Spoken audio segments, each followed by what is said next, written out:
welcome back to Thrak Attack. What's your adventure? This week on Thrak Attack is our episode 3.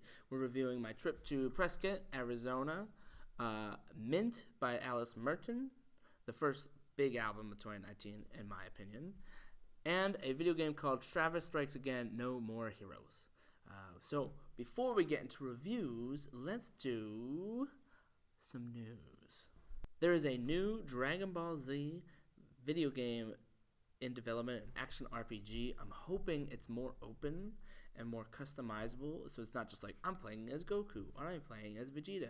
I hope that you could pick a race and pick a type of character, because there's more than just fighters in Dragon Ball Z. Like, you could be a scientist like Bulma and be that sort of part of the world. I think it'd be really cool if it was like that, more set up like a Skyrim or an Oblivion rather than a fighting game like Dragon Ball FighterZ.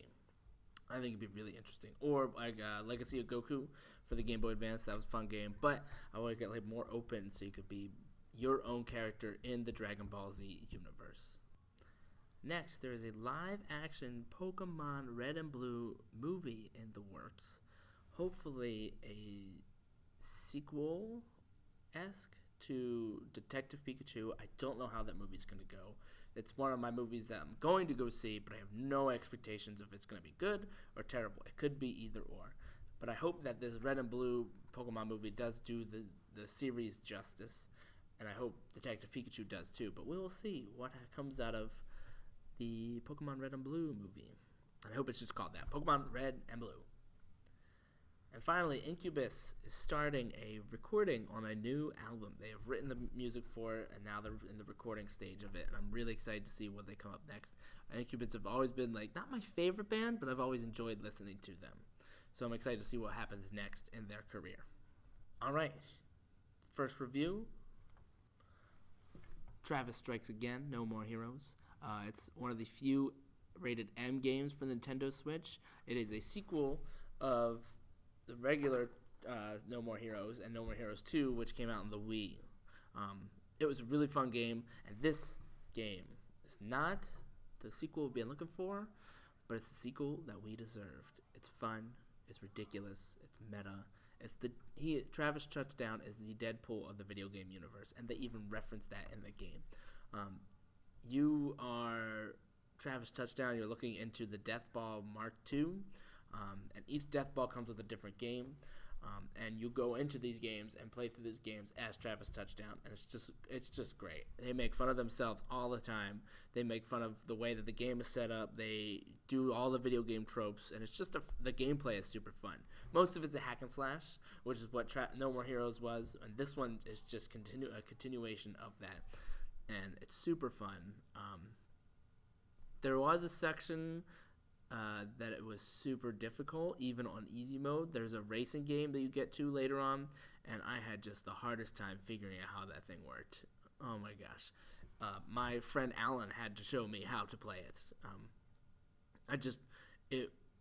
It didn't explained it well enough, but the controls were weird. The way you shifted, when you shifted, there's no steering. It was just straight on. So I felt like when I was holding down the button and I didn't shift to the right gear, it didn't go at all. But if I tapped it, it was going a little bit. But then that wasn't the way you did it. You just have to hold the button down. It was just, I don't know.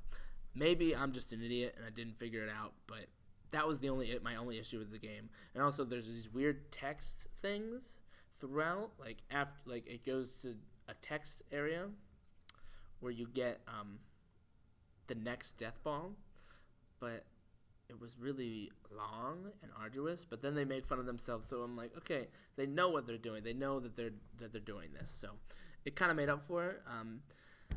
Will this go on my ultimate shelf? It's a really fun game. I'm having a blast with it. It's not that long of a game. I'm almost all the way through it, and I've only been playing for about 10 hours.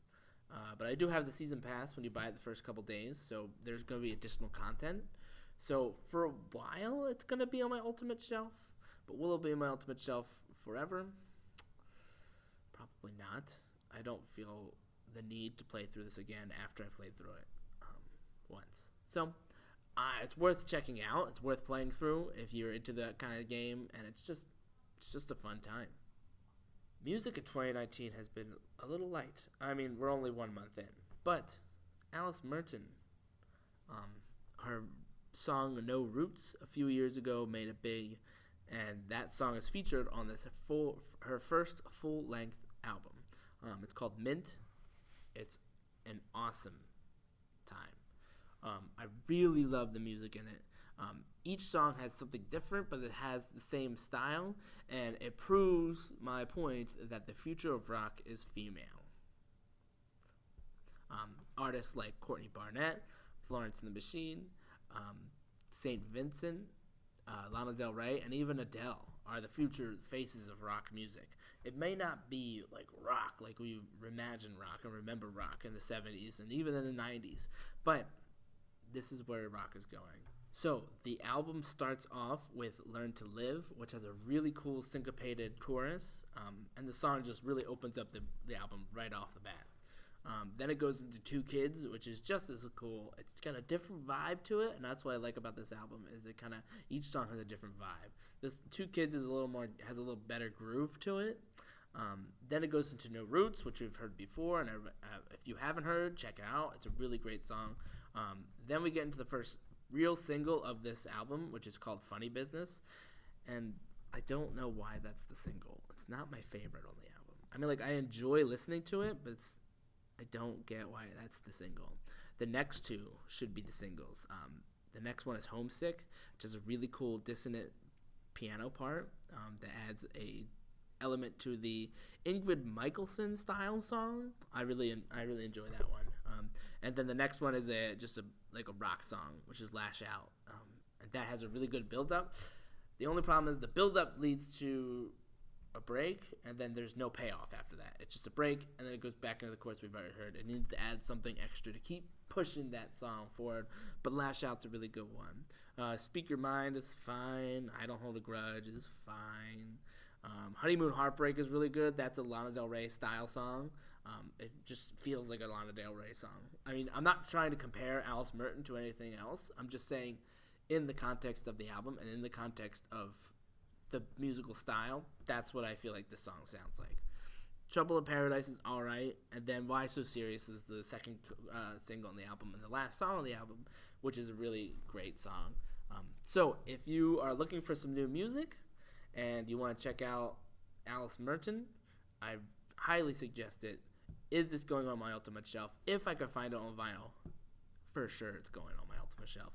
And it's one of the first big rock or the first big albums of 2019. So check it out. The final review is my review of my trip to Prescott, Arizona. From where we are, it takes about an hour and a half to get there, right up to 17, and then you go take the exit for Prescott. What we did first was we stopped at Watson Lake, which is just outside of the town.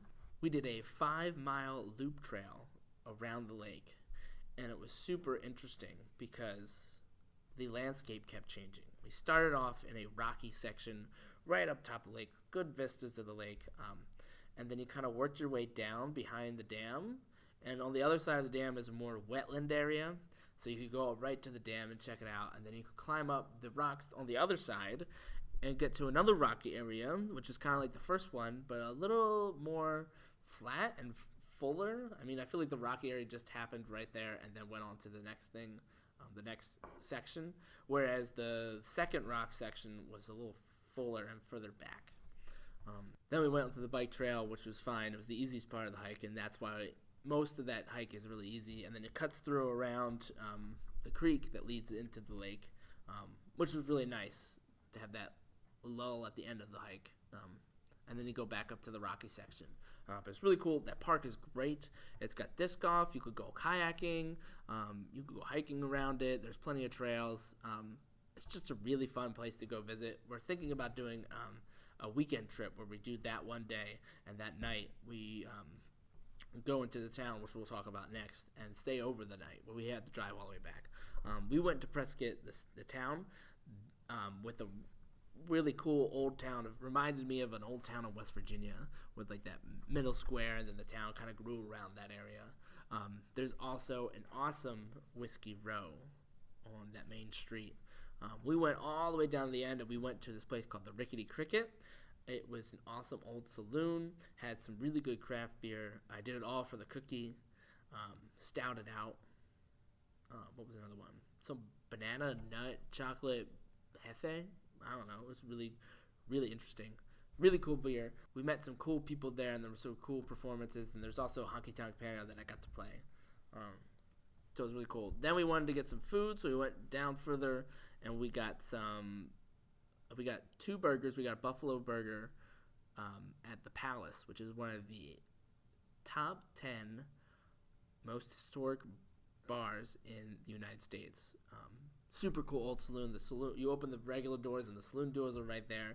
The classic bar, the plaster, and the tin ceiling, all were original. And the burger was great. The burger was a good burger. The fries, that was the best part about it. So we got to hang out there for a bit, and then we got some saltwater taffy for the ride home. Another about an hour and a half. Great day trip. If you're in Phoenix, that's a good day trip to do.